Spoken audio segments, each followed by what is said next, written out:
La siguiente variante de estructura repetitiva es la estructura do-while. Observa el intercambio de las dos palabras que identifican esta estructura de control. En lugar de mientras hacer, que sería la traducción del while do visto en el vídeo anterior, ahora en un do-while la traducción sería hacer mientras, incidiendo así en la principal diferencia con el while do. Por lo tanto, en un do-while la acción también se repite mientras se cumple la condición. Sin embargo, en un diagrama de Tabourier, los tres elementos que contenía el while do aparecen ahora en distinto orden. A la izquierda aparece la acción y a la derecha la expresión lógica, reflejando el orden en el que se evalúan. Así, en un do-while, lo primero que ocurre es la ejecución del cuerpo del bucle, antes de evaluar ni siquiera una vez la condición de parada. Una vez finalizada la ejecución de la acción, se evalúa por primera vez la condición de parada, y si la expresión lógica es cierta, vuelve a ejecutarse el cuerpo del bucle. El do-while sigue repitiendo la acción mientras la expresión lógica sea cierta. En el momento en que resulte falsa, finaliza. El diagrama sintáctico de su traducción a C es este. Ahora sí se traduce la palabra do, que es el primer elemento de la instrucción. Tras él se traduce la acción mediante este bloque de sentencia y la instrucción finaliza con la palabra clave while, la condición de parada entre paréntesis y un punto y coma. Observa que a diferencia del resto de estructuras de control, la instrucción do-while acaba con un punto y coma. Para saber cuándo elegir esta estructura repetitiva, volvemos al diagrama de decisión que comenzamos a definir en el vídeo anterior. De nuevo, el primer aspecto al que hay que atender es si conocemos o no a priori el número de iteraciones. Al igual que en un while do, nos inclinaremos por esta estructura de control cuando desconozcamos el número de iteraciones antes de comenzar el bucle. Respecto al número mínimo de iteraciones, en este aspecto es donde radica la diferencia con respecto al while do. Mientras que un while do lo emplearemos cuando queramos un número mínimo de iteraciones igual a 0, elegiremos un do-while cuando el cuerpo del bucle queramos que se ejecute al menos una vez, es decir, cuando ese número mínimo de iteraciones sea 1. Veamos un ejemplo de un programa donde lo adecuado es utilizar un do-while. En este caso, el programa se limita a leer una información desde teclado hasta que se presente una situación, tras la cual el programa finalizará sin más. En concreto, va a leer desde teclado una secuencia creciente de valores, es decir, cada valor mayor o igual que el anterior, y debe finalizar cuando esa secuencia deje de ser creciente, o sea, cuando se introduzca un valor menor que el anterior. Respecto a la fase de análisis, los datos de entrada son una secuencia de tamaño desconocido de valores en orden creciente excepto el último, que será menor que el anterior, leídos desde teclado. Como no hay datos de salida, pasamos directamente a la fase de diseño. Respecto a la parte declarativa, de forma similar a como ocurría en el ejemplo del vídeo anterior, no vamos a necesitar declarar una variable por cada valor leído desde teclado, pues para comprobar si se cumple la condición de secuencia creciente a medida que vamos leyendo los valores, bastará con que recordemos el anterior valor leído para compararlo con el actual. Es decir, necesitamos dos variables, n, donde se almacenará el valor actual, y and, donde se almacenará el valor anterior, ambas de tipo entero. Para verificar que nos encontramos en una situación donde el do-while es la estructura repetitiva idónea, relacionamos de nuevo en secuencia los pasos que es necesario realizar. Antes de nada, es necesario leer un primer valor.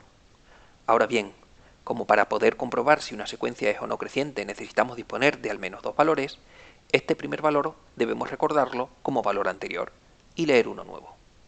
Ahora ya sí estamos en disposición de comprobar si la secuencia es creciente. Caso de serlo, recordamos el último valor leído, sustituyendo al primero recordado, y leemos el siguiente, para después volver a comprobar si la secuencia sigue siendo creciente. Esto lo haremos hasta que eventualmente esa comprobación determine que el programa finaliza porque la secuencia ha dejado de ser creciente. Analizando esta secuencia de pasos, es claro que desconocemos a priori el número de iteraciones, ya que antes de comenzar la tarea repetitiva, no sabemos cuándo el usuario escribirá un valor menor que el anterior.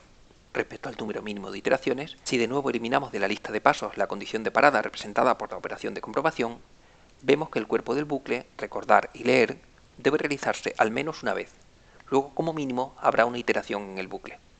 Esto nos conduce al uso de la estructura repetitiva do-while. En la representación algorítmica, la primera lectura es previa al inicio del bucle. La operación recordar se articula asignando a la variable and el último valor leído, contenido en n, y esta operación junto con la lectura de un nuevo valor forman la acción compuesta del bucle do-while. La condición de parada expresa lo que debe ocurrir para repetir de nuevo la acción, es decir, que el valor actual n sea mayor o igual que el anterior and. Cuando esta condición sea falsa, finaliza el bucle y con él el algoritmo.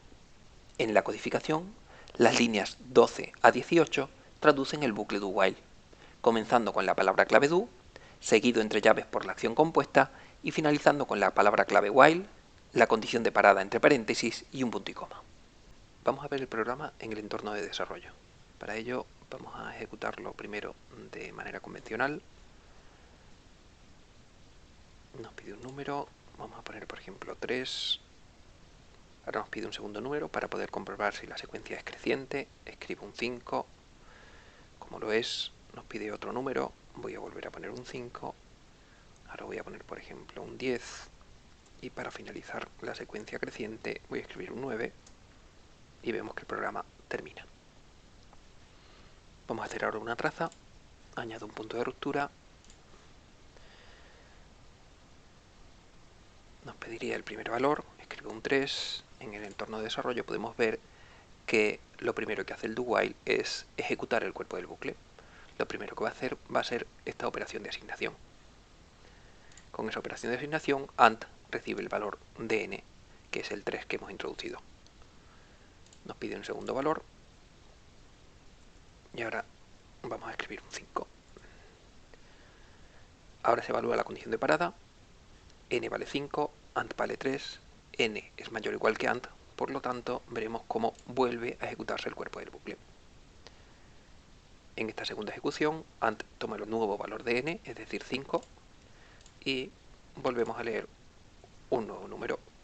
Escribimos de nuevo 5, vemos que n es mayor o igual que AND, en concreto es igual, n vale 5, AND vale 5, por tanto vuelve a ejecutarse el cuerpo del bucle, AND recibe el nuevo valor de n, ahora escribimos un 10,